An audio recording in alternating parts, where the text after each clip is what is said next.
Some figures in history seem to emerge from the very soil of the lands they come to lead, their stories intertwined with the struggles and aspirations of their people.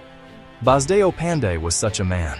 His journey from a humble rural village to the highest office in Trinidad and Tobago, a tale of immense ambition, relentless struggle, and profound transformation. He was a voice for those who felt they had none, a fighter for the working class, a political strategist whose influence redrew the nation's political map. Long before he became the country's fifth prime minister, his name echoed in the union halls and on the political platforms, a symbol of resistance and a promise of a new kind of leadership that challenged the established order and sought to empower the masses. This essay will explore the full story of this remarkable leader. We will delve into the life of a man who was not just a politician, but also a lawyer, an actor, a trade unionist, and a family man. His rise to power was not a straight or easy path. It was marked by fierce battles, strategic alliances, and moments of both soaring triumph and bitter defeat. Understanding Basdeo Panday is to understand a critical chapter in the history of Trinidad and Tobago, a period of social change and political realignment. His legacy is complex, debated, and continues to shape the nation's discourse today. Before we dive deep into this incredible journey, please take a moment to like this video and subscribe to our channel. Join a community of curious minds. Thank you for being part of our audience. Basdeo Panday took the oath of office as Prime Minister on November 9, 1995, a historic moment that signaled a significant shift in the country's political landscape. He led the United National Congress, a party he was instrumental in founding, a political vehicle forged from the crucible of labor activism and a desire for greater representation for the Indo-Trinidadian community. His premiership would last until December 24, 2001, a 6-year period filled with ambitious projects, economic reforms, and intense political controversies. This essay will navigate through these years, examining the policies and the personality that defined his time in office and left an indelible mark on the nation he led. To truly comprehend the man, we must ask the essential questions that define his life and career. Who was Basdeo Panday before he became a household name in politics?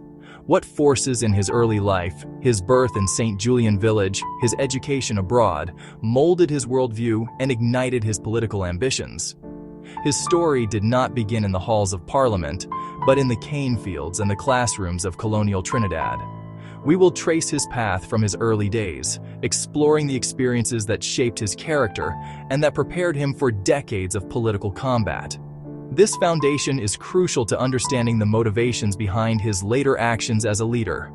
Furthermore, how did a lawyer and trade union leader ascend to the nation's highest political office? His career before becoming prime minister was a long and arduous apprenticeship in the art of politics. He honed his skills in the fiery arena of the labor movement, representing sugar workers and fighting for their rights with a tenacity that became his trademark. This essay will detail his rise through the political ranks, the formation of the United National Congress, the electoral battles that carried him to the prime ministership. Was his election a foregone conclusion? Or was it the culmination of a decades-long campaign for power and influence? Once in office, what kind of prime minister was he? This is perhaps the most debated question of all. Was he a visionary leader who modernized the economy and championed social justice, or was his tenure marred by controversy and political division? We will examine his major accomplishments, infrastructure projects, social programs, and place them in the context of the challenges he faced. We will not shy away from the difficulties, the criticisms, and the political storms that defined his time at the top. A balanced evaluation requires looking at both the celebrated successes and the difficult moments that are part of any leader's record. Finally, what is the lasting legacy of Basdeo Panday? Beyond the political victories and defeats, his role as a husband to Oma Panday and a father to his 4 daughters. We will consider how he is remembered by the people of Trinidad and Tobago today and what his long career means for the future of the nation's politics. This essay aims to provide a comprehensive, multifaceted portrait of a leader whose impact is still felt, offering a journey through his entire life to present a full and nuanced understanding of his rise to power and his enduring place in history. Basdeo Panday's story begins in a place deeply rooted in Trinidad's agricultural heartland. He was born on May 25, 1933, in St. Julian Village, a small rural community near Princestown in southern Trinidad. This was not a world of privilege or ease. It was a world defined by the rhythms of the sugarcane industry. His parents were of humble origins, Harichot Sukchan, Kisunde Panday. Their lives were woven into the Indian indentured labor system. His father was a devout Hindu pundit and a community leader, giving the family a respected, albeit modest, standing, instilling in young Basdeo a sense of social responsibility from an early age. Life in St. Julian was a daily lesson in hardship and resilience. The community was predominantly Indo-Trinidadian, descendants of indentured laborers brought from India to work on the sugar plantations. This shared history created a powerful bond among the villagers, but also placed them at the lower end of the colonial social hierarchy. Panday grew up witnessing the struggles of the cane workers, their long hours of backbreaking labor for meager wages, and their constant vulnerability to the whims of the powerful sugar barons. These early observations of economic inequality and social injustice left an indelible mark on his young mind, planting the seeds of the fighter he would later become. His family, though poor, placed an immense value on faith, education. His father, as a pundit, was a guardian of cultural and religious traditions, ensuring his children understood their heritage. This spiritual grounding provided a strong moral compass for Panday, even as he navigated the secular world of politics later in life. The family home was simple, lacking modern conveniences common in urban centers. Yet, it was rich in discussion, storytelling, a deep-seated belief that a better future was possible through diligence and learning. This environment nurtured a keen intellect and a powerful ambition in Panday, a desire to transcend the limitations of his birth and make a difference in the world around him. The landscape of his childhood was the vast green seas of sugarcane, smoke rising from the distant sugar factories, close-knit community life. It was the crucible in which his political consciousness was forged. Every aspect of life was connected to the sugar industry, and therefore to a system of labor and power he felt was unfair. He saw how the wealth generated from the land and the labor of his people flowed away, leaving little behind for those who toiled the most. This fundamental imbalance became the central problem he would dedicate his life to addressing, first as a unionist, later as the leader of his nation. Despite the family's modest means, education was prioritized as the primary pathway to advancement. Panday began his academic journey at two local primary schools, St. Julian Presbyterian, Canaan Presbyterian School. In the colonial education system of the time, schools were often run by religious denominations, and they served as crucial institutions for social mobility. For a bright boy from a rural village, the classroom offered a window to a world beyond the cane fields. Panday proved to be an exceptional student from the very beginning, a quick mind, a sharp wit, a voracious appetite for knowledge that set him apart and caught the attention of his teachers. His primary school years were not just about academics. They were also about navigating the complex social dynamics of colonial Trinidad. The school environment brought together children from different backgrounds, but also reinforced existing social strata. Panday learned early on how to assert himself, how to argue his points, how to lead. These skills were honed not just in formal debates, but in everyday schoolyard interactions. His teachers recognized his potential, encouraging him to pursue higher education, a path not readily available to most from his background. Their faith in him provided crucial validation and fueled his determination. To continue his education, Panday needed to win a government exhibition scholarship, a highly competitive award covering secondary schooling costs. The pressure to succeed was immense, as this was his only realistic chance to attend a prestigious institution. He dedicated himself to his studies with single-minded focus, spending countless hours poring over books by the dim light of a kerosene lamp. This intense preparation tested his discipline and resolve. It was a solitary struggle, driven by hope for a brighter future and the pride of a family who invested their aspirations in him. His hard work paid off spectacularly. Upon completing primary school, Panday won the coveted scholarship, a monumental achievement for a boy from St. Julian Village. This victory was not just personal, it was immense pride for his entire community. It symbolized breaking barriers of poverty and circumstance. His success inspired others, proof talent and hard work could open closed doors. This early victory was the first major step on his journey, taking him out of his village and setting him on the path to Naparima College and eventually the wider world. With his scholarship in hand, Basdeo Panday entered Naparima College in San Fernando, one of Trinidad's most respected secondary schools. Founded by Canadian Presbyterian missionaries, the institution had a reputation for academic excellence and for producing many of the nation's future leaders. For Panday, stepping onto the campus of Naparima was like entering a different universe. He was now among the children of the urban middle class, the colonial elite, a stark contrast to the humble rural world he had left behind. This experience was both exhilarating and alienating. He was exposed to a higher level of intellectual discourse, but he also became acutely aware of the deep-seated class and social divisions within Trinidadian society. At Naparima, Panday continued to excel academically, but his time there was about more than just textbooks and examinations. It was here that his political consciousness began to truly sharpen and find its voice. He was an avid reader, devouring books on history, philosophy, and politics, and he became a formidable debater. He was never one to shy away from a controversial topic or to accept conventional wisdom without question. His sharp intellect, combined with his first-hand knowledge of rural poverty, often put him at odds with the more conservative, establishment-oriented culture of the school. He began to articulate his frustrations with the colonial system, questioning the injustices he saw around him with a boldness that unnerved some of his teachers and peers. One of the most defining experiences of his time at Naparima was his growing disillusionment with what he perceived as the school's role in perpetuating a colonial mindset. He felt that the curriculum was designed to create compliant subjects of the British Empire rather than independent thinkers. This frustration culminated in a famous act of defiance. Panday organized and led a student protest against the school's administration, an action that was almost unheard of at the time. While the specific grievances of the protest are part of the lore surrounding his life, the act itself was a clear declaration of his emerging identity as a rebel and an organizer.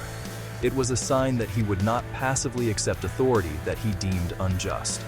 This act of rebellion ultimately led to his expulsion from Naparima College, a dramatic and pivotal moment in his young life. Being expelled from such a prestigious institution could have been a devastating setback, a fatal blow to his ambitions.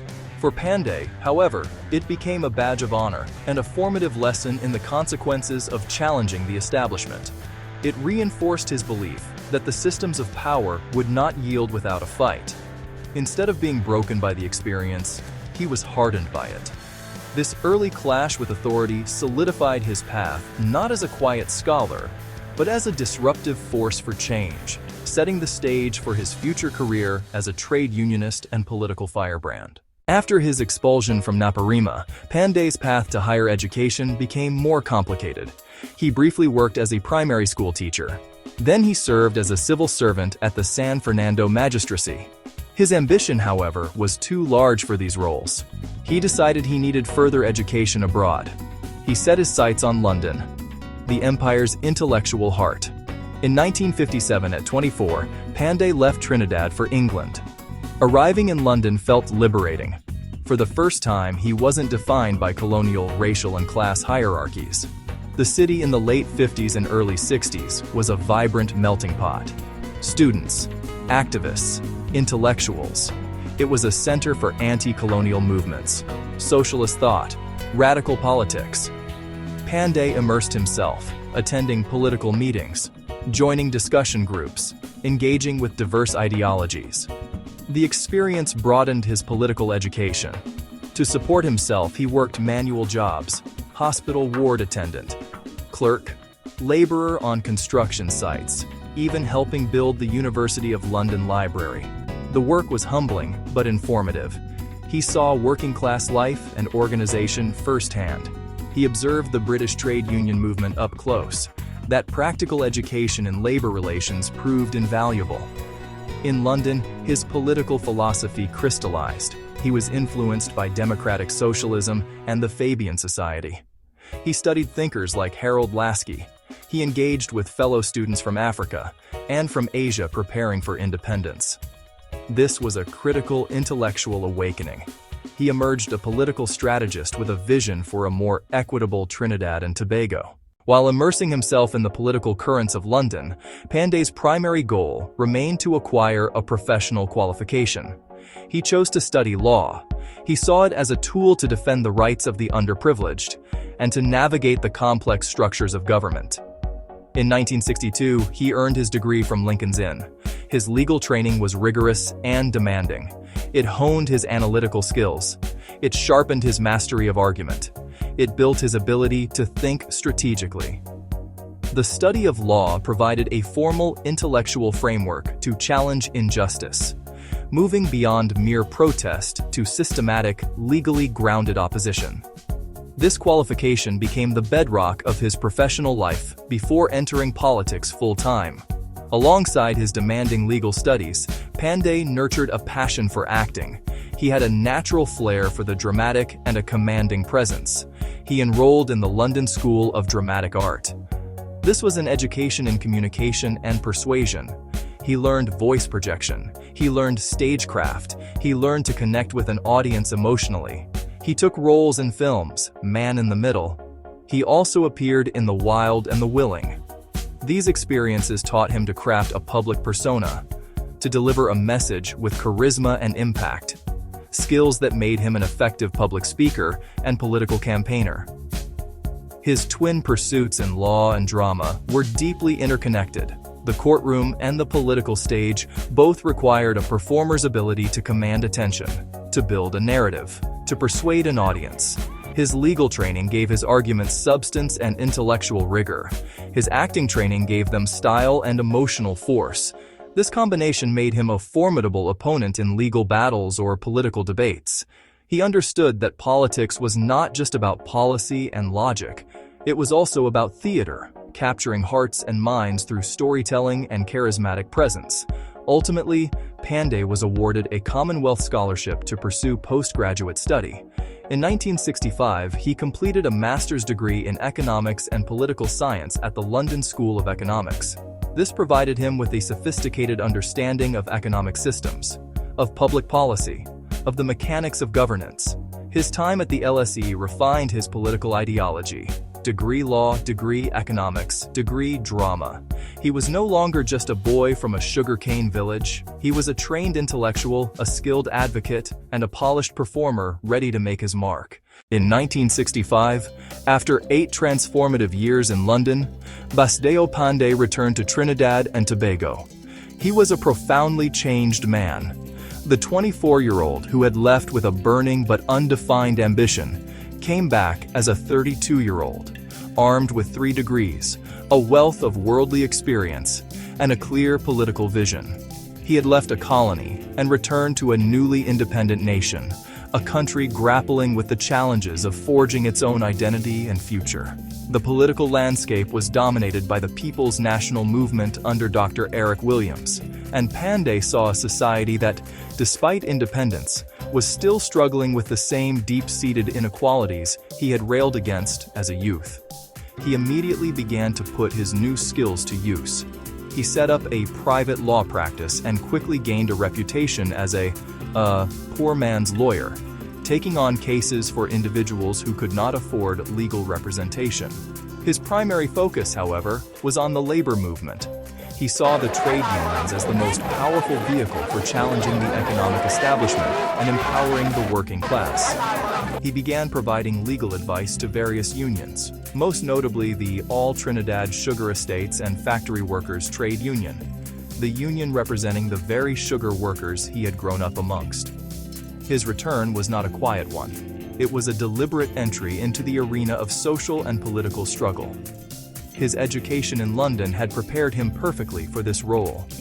His economic knowledge allowed him to dissect the financial structures of the sugar industry. His legal training enabled him to fight for workers in court and at the negotiating table, and his dramatic flair made him a captivating speaker who could rally thousands of workers with his powerful oratory. He connected with the working class on a visceral level because he was one of them, yet he also possessed the intellectual tools of the elite. This duality made him a unique and potent force. He was able to articulate the workers' frustrations in a language that both the masses and the powerful could understand, bridging a critical gap in the nation's political discourse. The return of Basdeo Panday marked the end of his formal education and the beginning of his life's work. The boy from St. Julien, educated in the cane fields, the classrooms of Naparima, and the intellectual hothouse of London, was now ready to begin his ascent. His early life and extensive education had not just prepared him for a career. They had forged him into a weapon for the cause he had embraced as his own.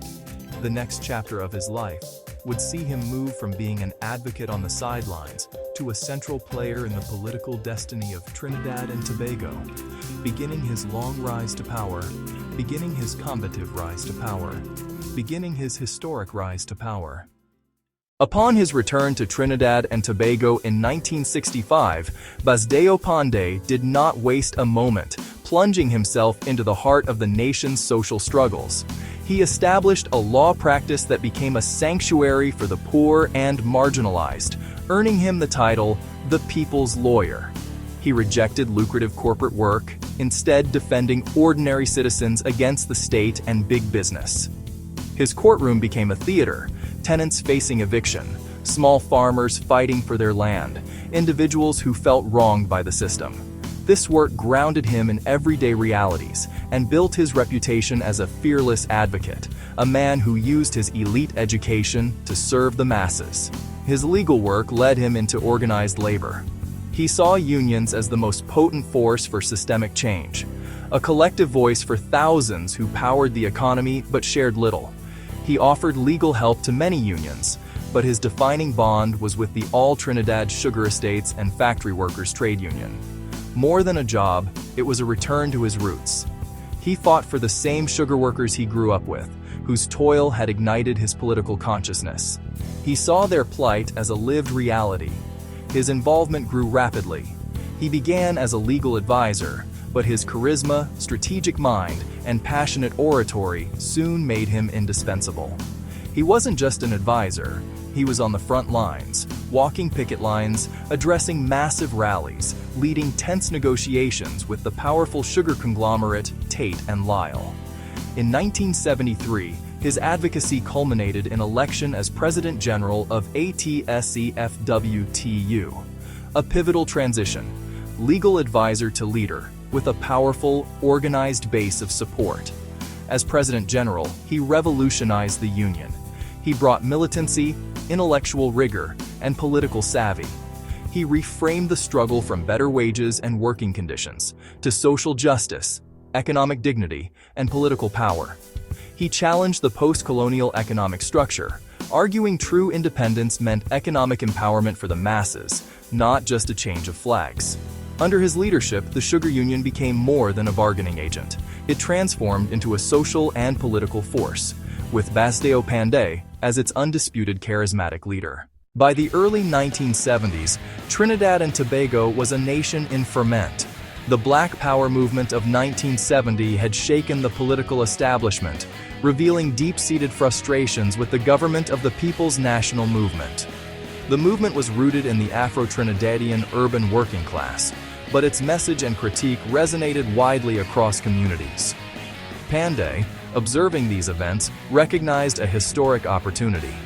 He saw potential for an alliance with the predominantly Indo-Trinidadian sugar workers he led.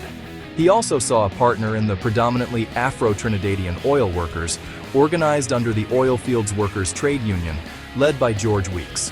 The idea of a unified, multiracial labor movement began to take shape. This vision was radical and ambitious.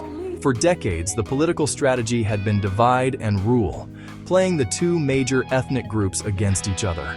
Panday, Weeks, and Rafike Shah sought to shatter that paradigm.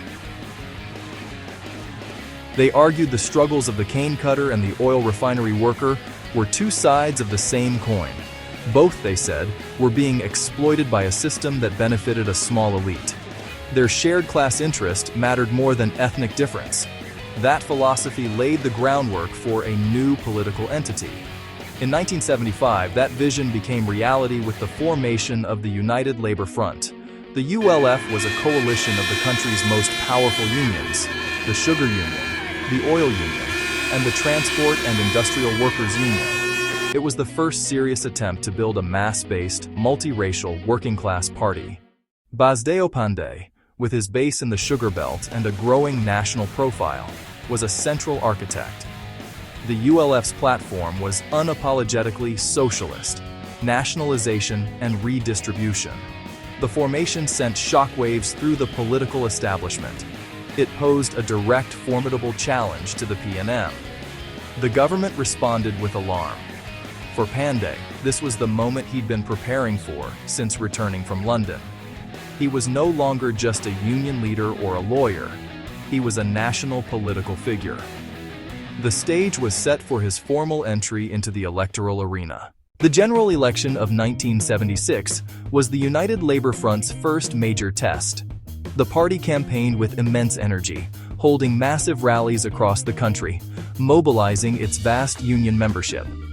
Basdeo Panday, running as a candidate for the Kuva North constituency, was a star attraction. His powerful, dramatic speeches captivated audiences, a mix of legal arguments, economic analysis, and raw emotional appeal. He presented a clear and compelling vision of a society where the workers would finally take their rightful place at the center of power. The ULF's message of multiracial working-class solidarity resonated powerfully in a country weary of ethnic politics and economic inequality. The ULF won 10 out of the 36 seats in Parliament, dislodging traditional opposition parties and becoming the official opposition to the ruling PNM. Basdeo Panday won his Kuva North seat convincingly, officially making his transition from activist to member of parliament. This victory demonstrated that a party built on class-based principles and multiracial appeal could succeed in Trinidad and Tobago. For the first time, a radical labor-based opposition had a significant voice in parliament, with Panday at its forefront. The ULF Parliamentary Caucus chose Panday to be the leader of the opposition. This role made him the official counterpart to Prime Minister Dr. Eric Williams. At 43, Panday had reached the second highest political position in the country, a remarkable ascent for the boy from St. Julian Village. As opposition leader, he used Parliament to relentlessly challenge the PNM government. His training as a lawyer and debater made him a formidable presence in the chamber. He dissected government policy with forensic precision and used his speeches to articulate the struggles and aspirations of the common man broadcast across the nation. But ULF unity proved fragile. Ideological differences and leadership rivalries began to surface. A major rift developed between Panday and Rafike Shah, coming to a head in 1977. A power struggle led to a dramatic split within the party. For a time, Panday lost the leadership to Shah, a bitter public setback. He eventually regained the position, but the conflict damaged the ULF's image and its ability to function as a cohesive political force. It was a painful lesson in the complexities of managing political alliances. Despite the internal fractures of the ULF, the desire to unseat the seemingly invincible PNM remained a powerful motivating force in Trinidad and Tobago's opposition politics. By the early 1980s, after the death of Dr. Eric Williams, the PNM's grip on power appeared to be weakening. This created an opening for a broader coalition. Recognizing that no single opposition party could defeat the PNM alone, discussions began about forming a party of parties, a grand alliance that would bring together all major opposition forces under one umbrella. Basdeo Panday, having learned from the ULF split, played a crucial role in these negotiations, setting aside past rivalries for the sake of a larger strategic goal. In 1984, this effort culminated in the formation of the National Alliance for Reconstruction, the NAR. The NAR was an unprecedented coalition, bringing together Panday's ULF faction, A.N.R. Robinson's Democratic Action Congress, Carl Hudson Phillips' Organization for National Reconstruction, and other smaller groups. It was a broad-based, multi-ethnic alliance that promised a new era of one love and national unity. Panday agreed to serve as a deputy leader under Robinson's leadership, a significant compromise that demonstrated his commitment to the alliance's success. The NAR presented itself as the only viable alternative to the PNM, a government of all the talents that could heal the nation's divisions and lead it to a brighter future. The 1986 general election was a political earthquake. The NAR, campaigning on a platform of one love, swept to power in a historic landslide victory, winning 33 of the 36 parliamentary seats and bringing an end to the PNM's 30 consecutive years in office. It was a moment of immense national euphoria and hope. As part of the new government, Basdeo Panday was appointed Minister of External Affairs and International Trade, his first experience as a cabinet minister. He brought his characteristic energy and intellect to the role, seeking to redefine Trinidad and Tobago's place on the world stage and to attract foreign investment to the country, which was then facing a severe economic downturn. However, the one love spirit of the NAR government did not last long. The coalition was an alliance of convenience, papering over deep ideological and personal differences. Tensions quickly emerged between the various factions, particularly between Prime Minister Robinson and Panday. Panday felt that the interests of his ULF base, particularly the sugar workers, were being ignored in the government's economic policies, which included austerity measures that hit the working class hard. The power struggles that had been suppressed during the campaign re-emerged with a vengeance, leading to public clashes and a complete breakdown of trust. In 1988, just 2 years after the historic victory, Robinson fired Panday from the cabinet, along with other ULF-aligned ministers, shattering the NAR alliance. The expulsion from the NAR cabinet in 1988 was a moment of profound crisis for Basdeo Panday, but it was also a moment of liberation. He was no longer constrained by the compromises of a coalition government that he felt had betrayed its promises to the people. Cast out of the ruling party, he and his fellow dismissed ministers found themselves back in the political wilderness, yet they still commanded the loyalty of a significant portion of the NAR's original support base, particularly strong in the traditional ULF heartlands. Panday immediately took to the political platform, denouncing the NAR government. He argued a new political vehicle was needed to truly represent the masses. This led to the formation of a new political party, built from the ashes of the ULF faction, initially called Caucus for Love, Unity, and Brotherhood, Club 88. The movement was formalized and launched as the United National Congress on April 30, 1989. Panday was the undisputed leader of this new entity. The UNC was a rebirth and rebranding of Panday's movement. It inherited the ULF's core constituency of sugar workers, rural Indo-Trinidadians. But Panday worked to position the UNC as a national party, and as a multi-ethnic party appealing to all citizens who felt disenfranchised by the NAR. The UNC immediately became the new official opposition in Parliament, with Panday as opposition leader. From this platform, he launched a relentless assault on the Robinson administration. The government was struggling with a severe economic crisis and facing declining popularity. This period culminated in the trauma of the 1990 coup attempt. Panday's political style was in its element, fierce, effective, and connected to the people. He portrayed the NAR as a failed experiment and the UNC as the government in waiting. The 1991 general election was the UNC's first national contest. The party campaigned under the slogan, "The sun is rising," with Panday at the helm. The UNC did not win the election, but it performed very well, winning 13 seats. The PNM, under new leader Patrick Manning, returned to power. Yet the UNC had proven itself a formidable political force, confirming Panday's control over his base and setting the stage for a lasting two-party system. Section 6. The Road to Whitehall. The 1995 election. Following the 1991 election, Basdeo Panday spent the next 4 years meticulously preparing for his ultimate goal, becoming prime minister. As leader of the opposition, he maintained constant pressure on the ruling PNM government led by Patrick Manning. He was a master of parliamentary strategy, using debates, using motions, using questions to highlight the government's shortcomings on issues like crime, unemployment, and the economy.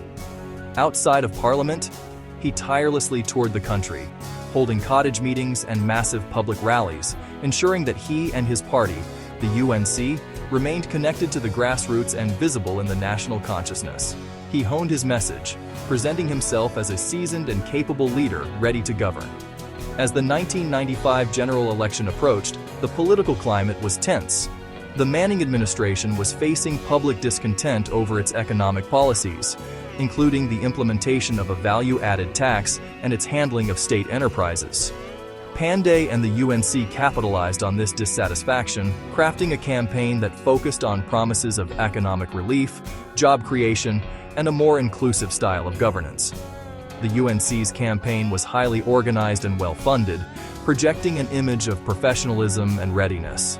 Panday himself appeared more statesmanlike, toning down some of his fiery rhetoric in favor of a more reassuring message aimed at winning over undecided voters and the business community. A crucial turning point came when Prime Minister Manning, confident of victory, decided to call a snap election a full year before it was constitutionally due. This decision, made in October 1995 for a November 6th election, caught many by surprise, but played directly into the UNC's hands. Panday's party was already in a state of high campaign readiness. The short campaign period energized the UNC base and focused national attention on the choice between the two main leaders. The election became a referendum on the PNM's performance, with Panday effectively positioning himself as the agent of change, famously declaring on the campaign trail, "We will not be defeated, we will not be denied." The election results on the night of November 6, 1995, produced a stunning political deadlock. The PNM and the UNC both won 17 seats each in the 36-seat parliament. The balance of power was held by the National Alliance for Reconstruction, which had won the 2 seats in Tobago, led by Panday's old rival, A.N.R. Robinson. In a dramatic twist of fate, Panday, the man who had been fired from the NAR government years earlier, now needed Robinson's support to form a government. After intense negotiations, the NAR agreed to join the UNC in a coalition. On November 9, 1995, Basdeo Panday was sworn in as the 5th Prime Minister of Trinidad and Tobago, the culmination of a 30-year journey from his return as a young lawyer to his ascent to the nation's highest office. Section 1. The Dawn of a New Era, a Coalition Government. On November 9, 1995, Basdeo Panday stood on the steps of the President's House and took the oath of office, a moment thick with historical significance. He had become the first person of Indian descent. He was also the first Hindu to hold the office of Prime Minister in Trinidad and Tobago. For his legions of supporters who had followed him through decades of struggle in union halls and the political trenches, it was a moment of profound vindication and boundless hope. The sun, as his party's symbol suggested, had finally risen. Yet, the dawn of this new era was complex. His administration was not born of an outright majority, but of a delicate coalition. The coalition was with his former political adversary, A.N.R. Robinson, and with Robinson's National Alliance for Reconstruction. The NAR held the 2 crucial Tobago seats. This alliance was a pragmatic necessity, a marriage of convenience. It would shape the dynamics of his entire first term. The initial days were marked by national optimism, even among those who had not voted for him. There was a widespread feeling the country had turned a page. Panday's first cabinet was a careful blend of UNC stalwarts and NAR representatives, intended to project national unity.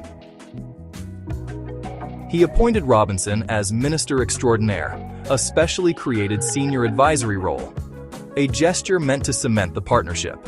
Panday's first address to the nation was one of reconciliation, promising to be a leader for all citizens regardless of ethnicity or political affiliation, declaring, "The paramountcy of the party is over. The paramountcy of Trinidad and Tobago is here." However, governing in a coalition presented immediate and persistent challenges. The UNC and the NAR had different ideological roots and represented distinct constituencies. While united in their desire to govern, priorities sometimes diverged. Panday had to perform a constant balancing act, satisfying demands of his core UNC base while accommodating interests of his Tobagonian coalition partners. This required immense political skill and frequent negotiation behind the scenes. The government's stability depended on maintaining the goodwill of the two NAR members, giving them influence far beyond their numbers, and making every major policy decision a potential point of contention. Despite these difficulties, Panday approached governance with vigor and purpose. He saw his premiership as a historic chance to implement his social and economic vision. His agenda was ambitious: to modernize the economy, to reduce poverty, to tackle rising crime, and to upgrade the nation's infrastructure. He was a hands-on leader deeply involved in policy details. He wanted to prove he was not just a charismatic opposition leader, but a competent, effective head of government who could deliver on his promises and usher in a new era of prosperity and justice. Section 2. Economic modernization and the energy sector. At the heart of Panday's agenda, transform and modernize the economy. He inherited a country recovering from recession. The economy was heavily dependent on oil and gas prices. Panday, an economist by training, sought massive foreign investment. Focus: the energy sector.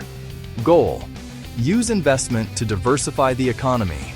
Government launched an aggressive investment promotion campaign. Panday himself traveled the world selling Trinidad and Tobago. He met multinational executives and struck deals. Result: a boom in the natural gas industry. Key achievement: negotiating and building the Atlantic LNG plant in Point Fortin. The LNG project turned the country into a top LNG exporter. Impact: billions in foreign investment. Impact: thousands of jobs during construction and operation. Impact: a new large stream of government revenue. Panday presented this as harnessing resources for all citizens. Outside energy, the government pushed economic liberalization. They divested some state-owned enterprises. Controversial with labor, the administration stressed fiscal discipline and debt management. This was a pragmatic shift from earlier socialist rhetoric. Energy revenues funded higher public spending without massive debt. The nation experienced sustained growth and rising employment. That prosperity became central to the UNC's political appeal. Tangible signs: new industrial plants. Tangible signs: growing foreign reserves. Tangible signs: visible economic optimism. Critics warned: deeper dependence on energy and unequal distribution of gains. With the national treasury bolstered by the booming energy sector, the Panday administration was able to dedicate significant resources to social development and poverty alleviation, a cause that had been central to his political identity. He believed that the wealth generated from the country's natural resources should be used to directly improve the lives of ordinary citizens, particularly the most vulnerable. One of his government's signature initiatives was the establishment of the Secondary Education Modernization Program.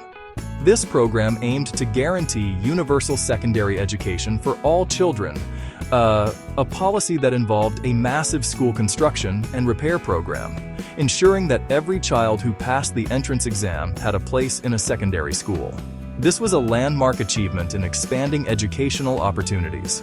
Another key social policy was the introduction of free tertiary education at the University of the West Indies for qualifying students. Panday argued that a highly educated populace was the nation's greatest asset and that financial constraints should not be a barrier to higher learning. This policy, known as the dollar-for-dollar education plan, had a transformative impact, opening the doors of the university to thousands of young people from lower and middle-income families who previously could not have afforded it. This investment in human capital was seen by Panday as a long-term strategy for sustainable development, creating a more skilled workforce and a more enlightened citizenry, fulfilling a promise of upward mobility for all. In addition to education, the government implemented a range of programs aimed at direct poverty relief.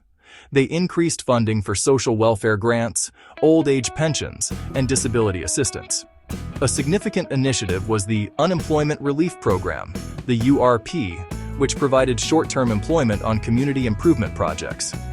While critics often derided the URP as a form of political patronage, the government defended it as a necessary social safety net, providing a crucial source of income for thousands of families who would otherwise be destitute. For Panday, these programs were a moral imperative, a way for the state to provide a cushion for those left behind by the formal economy, reflecting his deep-seated commitment to social justice.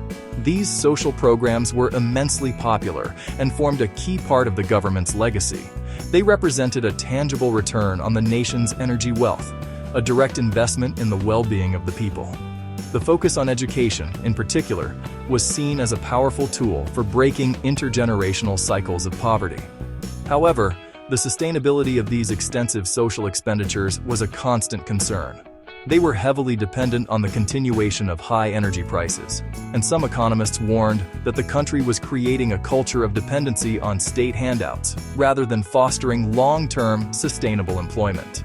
Nevertheless, for many citizens, these programs were life-changing, cementing Panday's image as a caring leader who used the power of the state to uplift the poor. While the Panday government was enjoying success on the economic and social fronts, it faced a relentless and formidable challenge: rising crime, murders, kidnappings, violent robberies. Public anxiety was high, and crime became a top political issue. The administration declared a war on crime, implementing tough, often controversial measures to reassure the public. One major policy was resuming state executions, previously on hold. In 1999, the government oversaw the hanging of 9 convicted murderers tied to the Dole Chedi gang. The executions had broad local support but drew condemnation from international human rights groups. The government significantly increased the police budget. Vehicles, equipment, technology. They aimed to modernize the force and boost effectiveness. But relations with the police command were tense. Panday and ministers publicly expressed frustration with police performance, sparking clashes with successive commissioners of police. This sowed instability in the security forces' top ranks and prompted accusations of political interference, which the government denied. A major controversy was the push for new anti-crime laws, wider powers of arrest, greater surveillance powers, special trial procedures for kidnapping, special trial procedures for gang-related offenses. The bills met stiff opposition from Parliament, civil society groups, and the legal fraternity. Critics said the laws infringed civil liberties and constitutional rights. Debates were fierce. Panday argued drastic measures were necessary, while opponents warned of a slide toward a police state. Despite the rhetoric and measures, violent crime stayed stubbornly high. That weakness became a political vulnerability. Opposition parties and critical media hammered the crime statistics. The war on crime was fought on 2 fronts, on the streets and in the court of public opinion. Government efforts and investments were visible, but persistent fear eroded public confidence and remained an unresolved issue of Panday's premiership. Basdeo Panday's vision for a modern Trinidad and Tobago was one that you could see and touch.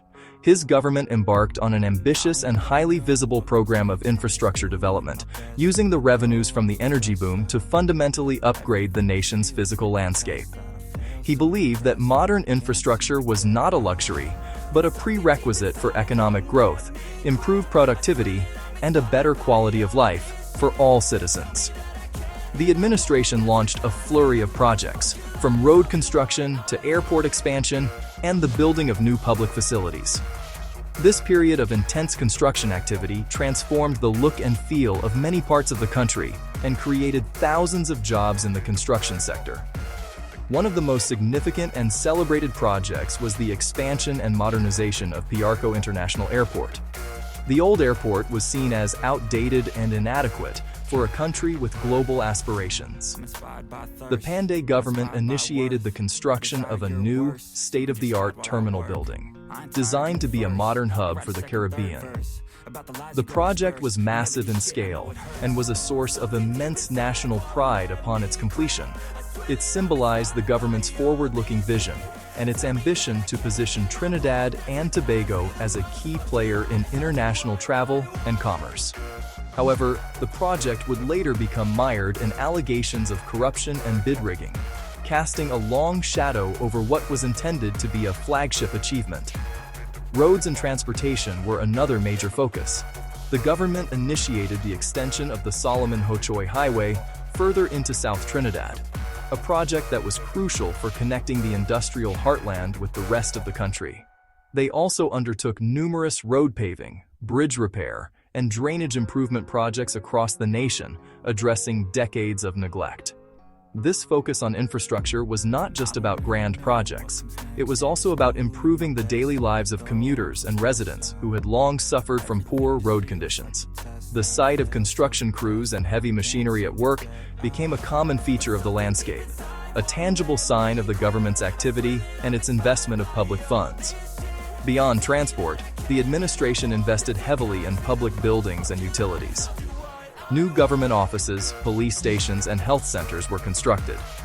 There was a significant push to expand access to reliable water supplies, a persistent problem in many communities, through the Community-Based Environmental Protection and Enhancement Program, CPEP, which also served as an employment program.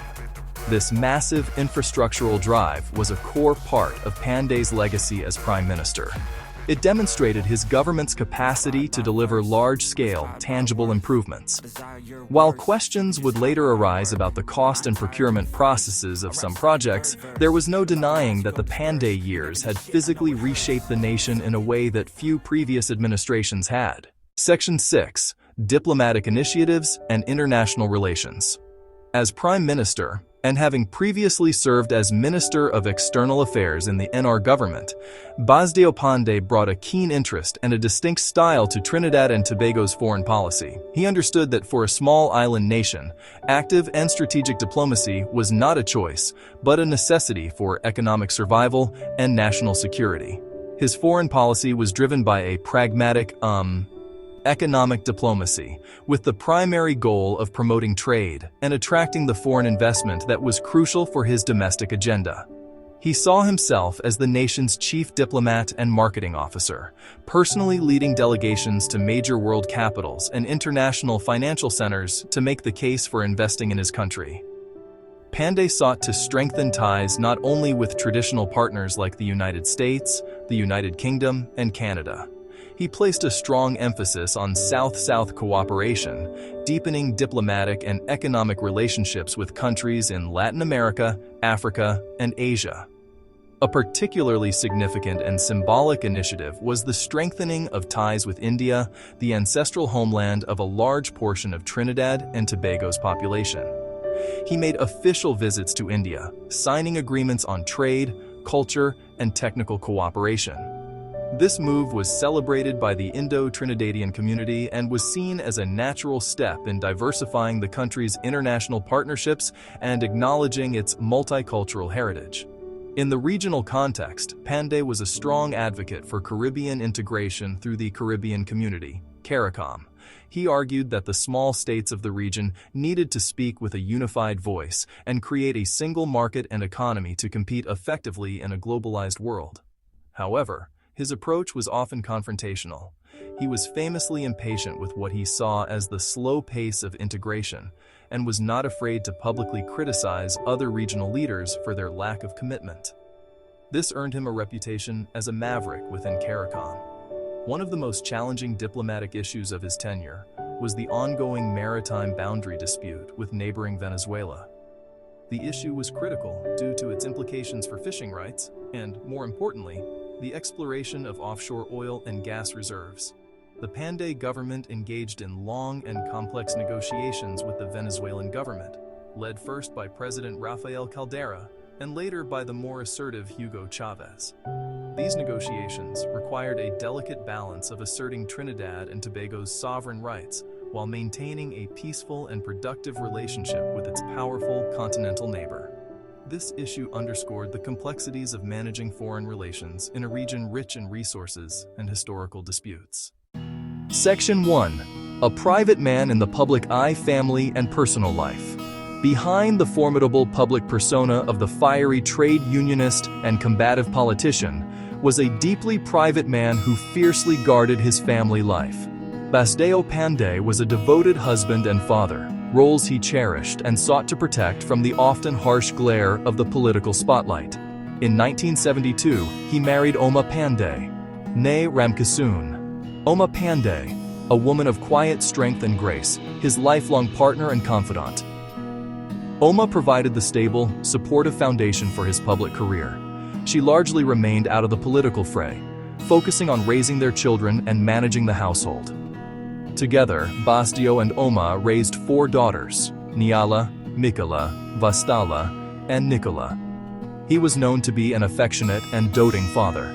His daughters often spoke of a man who, despite his immense public responsibilities, always made time for them. He instilled in them the same values of education, hard work, and resilience that had propelled his own journey. While he was a public figure embroiled in national controversies, at home he was simply Daddy, a figure of love and authority who provided guidance and encouragement.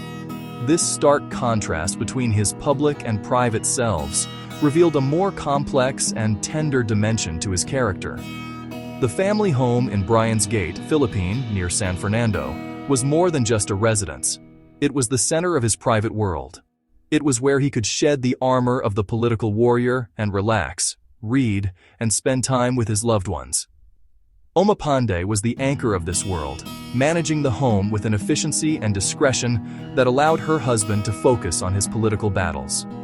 She was his most trusted advisor, a sounding board for his ideas, and a source of unwavering support during his greatest triumphs and his most difficult trials. Her quiet dignity and steadfast presence earned her widespread respect, even from her husband's political opponents. Despite his efforts to shield them, his family was inevitably drawn into the vortex of his political life. His daughters grew up with their father's name being a household word, experiencing both the pride of his achievements and the pain of the vicious attacks he often faced. This environment undoubtedly shaped them, giving them a unique insight into the workings of power and the personal sacrifices required by public service. One of his daughters, Mikola Panday, would eventually follow in his footsteps, entering the political arena herself, a testament to the powerful influence he had not only on the nation, but also within the walls of his own home, where his legacy first took root. The turn of the millennium marked a turning point for Basdeo Panday's political fortunes. His second term began after a decisive victory in the 2000 general election. The UNC won an outright majority with 19 seats. That victory was soon overshadowed by internal dissent. Allegations of corruption and misconduct began to plague his administration. A faction of senior ministers grew openly critical of Panday's leadership. One prominent dissident was then Attorney General Ramesh Lawrence Maharaj. The internal rebellion threatened to tear apart the party Panday had founded. In 2001, several dissident ministers resigned from the cabinet. They then voted against their own government in parliament. That left Panday without a working majority. He advised the president to call a snap general election just 1 year after his landslide. The campaign that followed was bitter and divisive. It was fought amid accusations and counter-accusations. The result was a political deadlock. The UNC won 18 seats, and the PNM also won 18 seats. A somber newspaper front page from late 2001 announced the 18-18 election tie and political uncertainty. The 18-18 tie created a constitutional crisis with no clear path to forming a government. In a controversial move, President A.N.R. Robinson, once Panday's ally, appointed Patrick Manning as Prime Minister. Robinson said he was guided by moral and spiritual values. Panday and the UNC vehemently protested, calling it an undemocratic subversion of the popular will. Panday returned to the familiar role of leader of the opposition. The impasse couldn't be resolved in Parliament, so there was another general election in 2002. The PNM won decisively in that election. That defeat ended Panday's tenure as Prime Minister and began a long, slow decline. For the next 8 years, Panday remained leader of the opposition. But his leadership was increasingly challenged from within. many wanted new blood. He faced several leadership challenges and initially survived them. In 2010, he was finally defeated in the party's internal elections by Kamla Persad Bisesar, his former protege. That loss marked the definitive end of his leadership role in the party he had created. He remained a member of parliament for a short while longer, but his era as the dominant figure had come to a close. A difficult transition for a man who had been at the center of the storm for so long. Evaluating the legacy of a figure as polarizing as Basdeo Panday is a complex task. His career evokes powerful and often contradictory reactions. For his supporters, he is revered as a transformational leader. They call him a champion of the masses. They point to tangible achievements, starting with the LNG boom, expansion of educational opportunities, new secondary schools, and free tertiary education programs. Massive infrastructure projects reshape the country, like Piarco Airport. He is remembered as the leader who gave a voice to the voiceless and uplifted the poor. His premiership had immense symbolic importance for the Indo-Trinidadian community. He shattered the glass ceiling, proving leadership could come from any corner. He received numerous accolades, including the Order of the Republic of Trinidad and Tobago. To many, he remains the Silver Fox, charismatic, intellectual, and inspiring. However, his legacy is also shadowed by major criticisms and controversies. The most persistent were allegations of corruption. Major state projects, most notably the Piarco Airport expansion, became the subject of commissions of inquiry. There were long-running prosecutions and accusations of bid rigging and graft.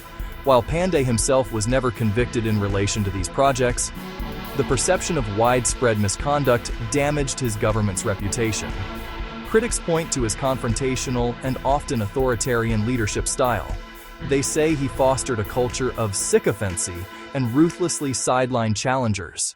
He had public clashes with the media, clashes with the judiciary, clashes with the police service, and even clashes with the president. Critics argue his tactics often exacerbated ethnic divisions for political gain. This view paints him as a leader whose talents were undermined by personal flaws. He leaves a legacy of significant progress and deep political polarization. Regardless of whether one views him as a hero or a flawed leader, Basdeo Panday's impact on the political, social, and economic fabric of Trinidad and Tobago is undeniable and enduring: political, social, and economic. His most significant legacy is perhaps the creation of the United National Congress and the subsequent reshaping of the nation's political system. By building a powerful and durable political vehicle, he broke the PNM's long-standing monopoly on power and institutionalized a competitive two-party system. This realignment has defined the country's electoral politics for over 3 decades, creating a dynamic where two major, ethnically aligned blocs vie for control, a structure that is a direct consequence of Panday's political organizing. His premiership also left an indelible mark on the country's economic trajectory. The strategic decision to heavily invest in and fast-track the development of the liquefied natural gas industry fundamentally altered the nation's economic base. The massive revenues generated from LNG fueled a period of prosperity and funded the extensive social and infrastructural programs that were the hallmark of his government. While this created greater dependence on the volatile energy sector, it also provided the country with a level of wealth that enabled significant public investment. The physical infrastructure and the expanded social safety net he left behind continue to be integral parts of Trinidad and Tobago's landscape today. Furthermore, Panday transformed the art of political communication in the nation. With his training as an actor and his sharp legal mind, he was a master of political theater. He understood the power of a memorable soundbite, a dramatic turn of phrase, and a charismatic connection with a crowd. He used the political platform, the parliament, and the media with a skill that few could match, raising the level of political debate while also, at times, coarsening its tone. This style of highly personalized, performative, and combative politics, which he perfected over decades, has been emulated by many who followed him, influencing the very language and practice of politics in Trinidad and Tobago. Ultimately, the Panday effect is seen in the aspirations he unlocked. His journey from a poor, rural village to the office of Prime Minister is a powerful narrative of possibility that continues to resonate. He demonstrated that the highest echelons of power were not the exclusive domain of the old elite. By reaching the top, he permanently altered the psychological and political landscape for a significant portion of the population, fostering a sense of empowerment and entitlement to a seat at the national table. His life story remains a potent symbol of struggle and achievement, ensuring that his legacy, with all its triumphs and controversies, will be debated, studied, and felt for generations to come. Basdeo Panday's life was a testament to the power of relentless ambition and a profound, unwavering connection to the people he sought to lead. His journey from the sugarcane fields of St. Julian Village to the Prime Minister's office at Whitehall is more than just a political success story. It is a defining chapter in the narrative of modern Trinidad and Tobago. He was a figure of immense complexity. A scholar, a street fighter, a lawyer, a performer, a unifier, a divider. Forged in the fires of the labor movement, his entire career was a battle against the established order, a fight to secure a place at the table for those who had long been excluded. He did not just participate in politics. He fundamentally reshaped its landscape, creating a political dynasty and a two-party system that continues to dominate the nation today. His tenure as Prime Minister was a period of profound transformation, marked by bold economic modernization and ambitious social programs. The strategic development of the natural gas industry and the massive investment in infrastructure and education left a tangible and lasting imprint on the nation. He governed with the same fierce, combative energy that had characterized his rise, delivering significant progress while also attracting controversy at every turn. His leadership style, a unique blend of intellectual rigor and theatrical charisma, made him both a beloved champion and a reviled opponent, leaving few neutral in their assessment of his impact. He was a leader who commanded attention, demanded loyalty, and was never afraid to challenge the conventions of power. Ultimately, Panday's legacy is one of empowerment. He demonstrated that the highest office in the land was attainable for a boy from a poor, rural background, forever altering the aspirations of a significant portion of the population. While his record is debated and the shadows of corruption and political division are part of his story, his role as a catalyst for change is undeniable. He forced the nation to confront its deep-seated inequalities of class and ethnicity, and in doing so, he changed the conversation permanently. Basdeo Panday was not just a prime minister, he was a political phenomenon, a force of nature whose echo will long be heard in the halls of Parliament and in the hearts of the people for whom he fought. His life and career serve as a powerful lesson in the complexities of leadership and the enduring struggle for justice and equality. From the picket lines of the Sugar Union to the world stage, he never lost the fighting spirit that was kindled in his youth. He challenged the nation to be better, to be more inclusive, and to live up to its full potential, even when his methods were divisive. The story of Basdeo Panday is the story of a man who saw the world as it was and dedicated his life to bending it toward his vision of what it ought to be, leaving behind a legacy as contested, vibrant, and unforgettable as the man himself. His influence is woven into the very fabric of Trinidad and Tobago, a permanent fixture in its ongoing journey.